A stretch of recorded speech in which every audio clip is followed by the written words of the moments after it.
In the alternate universe featured in the Fox science fiction series Fringe, we learned that the Strategic Defense Network, proposed by President Ronald Reagan, was designed by Walter Bishop and deployed by NASA in 1986.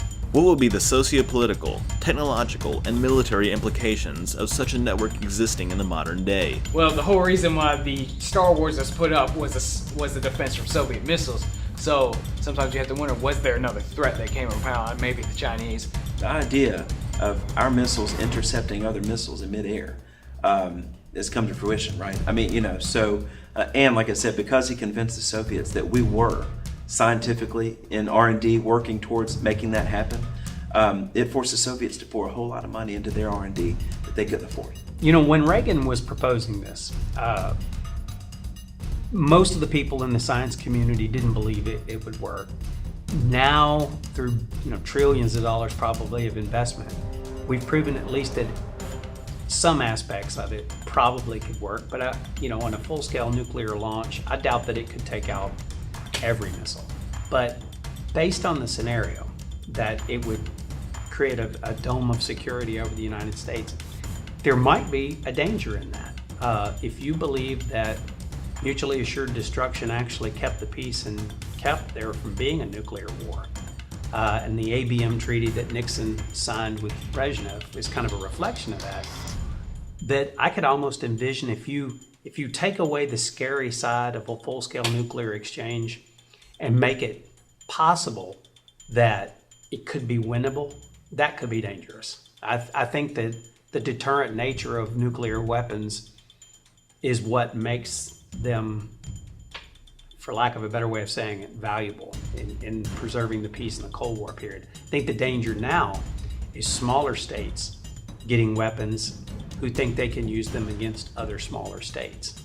And I think that a missile defense system for the international good, not just the protection of the United States, that might be something that once again the Soviets and the United States could have created together. The deployment of such a network would definitely have reignited tensions with the Soviet Union, and a continued fear of communism during the Reagan era would have had vast implications on both universes.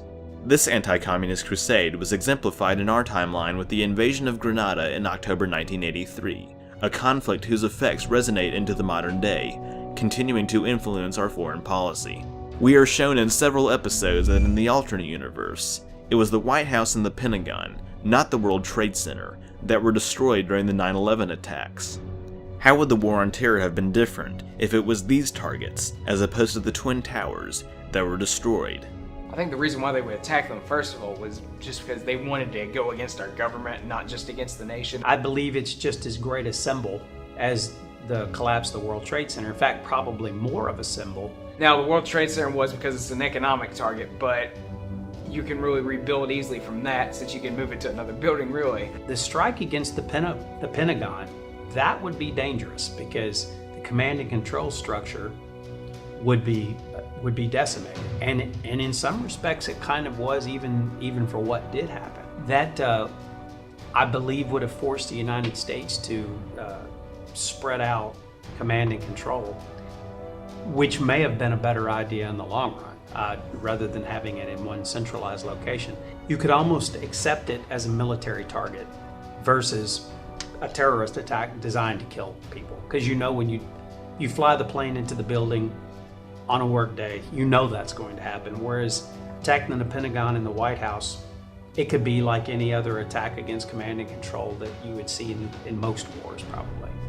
This answer is consistent with observations from the show, as we see that the Department of Defense headquarters is relocated to Liberty Island, New York, and the control center for the Star Wars Orbital Defense Network is centered in Jacksonville, Florida. There's also the thing, like what happened United Flight 93. Some people wonder if that was either destined for the Capitol or the White House, because they said it was about to turn towards Washington. If that's the case, it could have been very possible that the passengers found out, like the attack may have happened differently, where they attacked Washington first, so the people on the other planes may have crashed or taken back the planes before they crashed into the World Trade Center. Beyond the initial attacks of 9/11 though, I'm curious about another war that seems to have taken place in the alternate universe. In an exclusive clip from my interview with Mike Stevenson, I asked how the war in Iraq might have been different under these alternate circumstances. Although the invasion may not have happened on the other side, we see a homeless man in the Season 3 episode The Plateau, holding a sign that reads Aruba War Vet. What in the world could have led to a US military intervention in Aruba? One online commenter suggests that the war might have connections with the Chavez regime in Venezuela and possibly the USSR. Well, of course, as I said earlier, the USS and USSR had to fix relationships for them to have that space program unity. I still think, if anything, since everything's kind of blank on the Chinese, I have to say it had to do something with that. They may have put stuff on Aruba, or they may have supplied Aruba. I would really assume that a terrorist attack came from there, because that seems like the most likely thing. I know there's a strong connection between Hugo Chavez and Putin. And Putin has clearly said, I mean, he's quoted as having said he wants to reestablish the USSR. And to me, so long as that's the case, someone in our hemisphere who is closely friends with him, being supported by him financially, and who has a similar, obviously, Venezuela's lots of oil, right?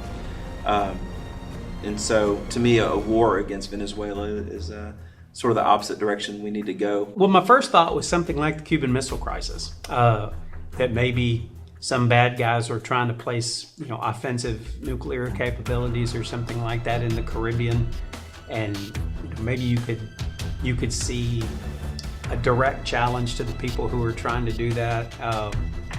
That honestly is the first thought that I would have in my mind. Of course, we have had, in the Cold War period, there was always the fear of growing Marxism in Latin America and the Caribbean.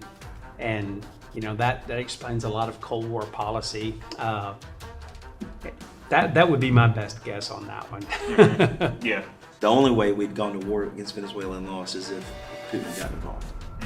So if that had happened, it wouldn't have been us versus Venezuela. Not a chance. Right. He wouldn't allow that to happen.